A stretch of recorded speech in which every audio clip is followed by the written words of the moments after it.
Congress shall make no law respecting the establishment of religion, or abridging the freedom of speech, or of the press, or the right of the people peaceably to assemble and to petition. A democracy is marked by freedoms, freedom of speech, freedom to assemble, freedom of the press. These basic freedoms that were outlined centuries ago are still relevant to us today. the right of the people to keep and bear arms, protection from unreasonable searches and seizures. You've probably heard many of those words before. They're part of our Bill of Rights, the first 10 amendments to the U.S. Constitution that serve as a guarantee for our freedoms. But these amendments almost didn't happen. Hi everyone, I'm Kristen Welker with NBC News. We're going to join a group of middle schoolers here on a tour of Washington, D.C. as they learn about one founding father who fought hard for the Bill of Rights and for we the people. Good morning, everybody. How are ya? Good. Yeah, this memorial was built to honor George Mason, who's a big part of our Constitution story. And George Mason was a really interesting guy. He's often referred to as either a reluctant statesman, because he didn't like politics and he didn't like politicians, or our forgotten founding father. Everyone has heard of George Washington, but you may not have heard of his neighbor and friend, George Mason. Mason was one of the wealthiest landowners in Virginia. Largely self-educated, he had become involved in politics, and during the American Revolution, he wrote Virginia's Declaration of Rights to protect people's freedoms. After the war, Mason took that passion from Virginia to Philadelphia to the Constitutional Convention. Our founding fathers wanted to create an entirely new idea, a democracy that was made up of, for, and by the people.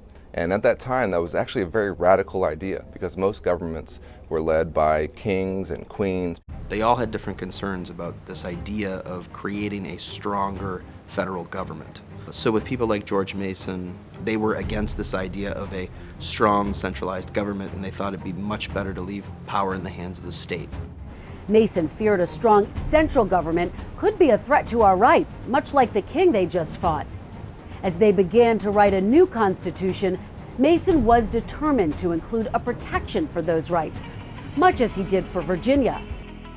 George Mason made sure that Virginia had a Declaration of Rights, and he wanted to make sure that the United States had a Declaration of Rights. And so it was really, really critical to establish in that Bill of Rights some basic fundamental rights. People actually cared about us and wanted to establish like a country for us to live in. But it wasn't that easy. The debates during the convention were fierce. Some delegates, like Mason, wanted power to remain with the states, while others wanted a strong federal government and believed including a Bill of Rights wasn't necessary. So Mason became a bit obstructionist of ratification. He took a stand and he fought it.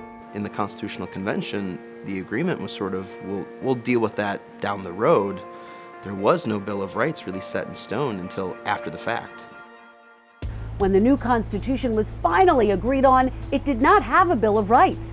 George Mason saw this as a personal failure and refused to sign the Constitution. Instead, he went home and quit politics forever. He doesn't run for president, he doesn't run for Congress, and he's not a member of anyone's cabinets. And so he kind of fades away to some degree into obscurity. Luckily, other states took up Mason's fight, and 4 years later, they convinced Congress to add the Bill of Rights, the first 10 amendments. Written by James Madison, the Bill of Rights used much of the same language that Mason had proposed. The Bill of Rights gives me rights and gives you rights as well.